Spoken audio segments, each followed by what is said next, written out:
Assalamu alaikum everyone. Welcome back to my channel Learn English with Jahangir. আজকে আমরা চমৎকার দুটি নিয়ম শিখব আর দুটি নিয়ম থেকেই 2 নাম্বার পরীক্ষার মধ্যে 100-এ 100 কমন। এটা হলো পিকুলিয়ার টেক কোয়েশ্চেন। আজকের পর্ব থেকে আমরা দেখে নিব পিকুলিয়ার দুটো টেক কোয়েশ্চেনের নিয়ম। যে নিয়ম থেকে প্রতি পরীক্ষায় একটা না একটা প্রশ্ন থাকে, ইভেন দুইটাও থাকে। তাহলে দুইটি নিয়মে 2টি number. So let's get started for gain 2 numbers from a take question in your exam. তো টেক কোয়েশনের প্রথম যে নিয়মটি হলো সেটি হলো everybody everyone, anybody anyone, somebody someone, nobody no one, none of them, either all of them, most of them, some of them, neither of them, no plus noun অথবা every. এই শব্দগুলো দিয়ে যদি কোনো সেন্টেন্স শুরু হয়, মানে এই শব্দগুলো যদি কোনো সেন্টেন্সের সাবজেক্ট হয়, তাহলে আমরা টেক কোয়েশনে তার পরিবর্তে প্রনাউন দিব দে। কি দিব? দে দিব। For example, everybody wishes to be happy, এটা টেক কোয়েশন হবে ডোন্ট দে, কারণ everybody wishes to be happy এটা হলো পজিটিভ, তাই আমরা এটাকে নেগেটিভ করেছি, কারণ দে প্রনাউন্সের জন্য আমরা ডোন্ট শব্দটি ব্যবহার করেছি। Nobody dislikes flower, do they, তাহলে নোবডি ডিসলাইকস ফ্লাওয়ারটি হলো নেগেটিভ সেন্টেন্স, আর আমরা এটা টেক কোয়েশ্চেন করেছি ডো দে, যেহেতু এটা ভার্ব দ্বারা শুরু হয়েছে। আর আমরা জানি ভার্ব দিয়ে যখন কোনো সেন্টেন্সে ভার্ব থাকে তখন আমাদের auxiliary verb do, does, did tense অনুযায়ী হয়। যেমন no man is happy in this world, তাহলে আমরা দেখতে পাই আর দে।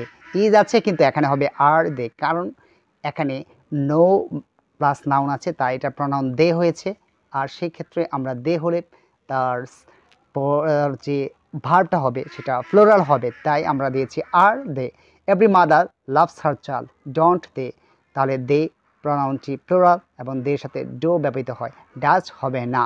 Everybody played well, didn't they, everybody played well এটা পাস্ট টেন্সে আছে, এই জন্য আমরা ডিড দিয়েছি, এবং পজিটিভ আছে দিকে এটা আমরা নেগেটিভ করেছি। সো বন্ধুগণ, আমরা বুঝতে পেরেছি যদি এই ওয়ার্ডগুলো দিয়ে কোনো সেন্টেন্স শুরু হয় এবং এইগুলো যদি কোনো সেন্টেন্সের সাবজেক্ট হয়, তাহলে আমরা এগুলোর পরিবর্তে টেক কোয়েশনে প্রনাউন দে দিব, এবং অবশ্যই দে এর সাথে প্লুরাল ভার্ব হবে। যেমন এখানে ডাজ না হয়ে ডো হলো, ইজ না হয়ে আর হলো, কোনো জায়গায় ওয়াজ না হয়ে ওয়ার হবে।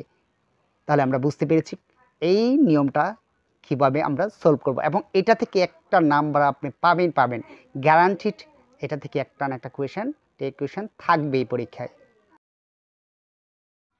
ইয়েস ফ্রেন্ডস, দ্বিতীয় যে নিয়মটি সেটি হলো ব্যক্তি, বৃক্ষরাজি ও প্রাণীবাচক শব্দ যদি প্লুরাল সাবজেক্ট হয়, যেমন people, tree, children, birds, cows, fishes, কোনো স্টেটমেন্টের সাবজেক্ট হলে এদের প্রনাউন হিসেবেও টেক কোয়েশন দে হবে। তাহলে আপনারা বুঝতে পারছেন, ব্যক্তি, বৃক্ষরাজি ও প্রাণীবাচক শব্দ যদি প্লুরাল হয়, অ্যাস যুক্ত কিংবা অন্যভাবে প্লুরাল হয়, তাহলে তার পরিবর্তে যে প্রনাউনটা আমরা দেব সেটি হবে দে। তো চলুন কিছু এক্সাম্পল দেখে নিই। For example, fishes can swim, can't they, এখানে দেখেন ক্যান একটি অক্সিলারি ভার্ব রয়েছে। আমার প্রথম পর্বে আমি দেখিয়েছিলাম অক্সিলারি ভার্ব যুক্ত এবং ভার্ব যুক্ত, যেহেতু এখানে ক্যান একটি অক্সিলারি ভার্ব, তাই এটা পজিটিভ সেন্টেন্স, এই জন্য আমরা লিখব can't they, the successful people are very industrious, aren't they. এই ক্ষেত্রেও আমরা দেখতে পাচ্ছি পিপল হলো একটি প্লুরাল সাবজেক্ট এবং আর হলো তার একটি ভার্ব, এর জন্য এটা পজিটিভ সেন্টেন্স, এই জন্য আমরা দিয়েছি আরন্ট দে।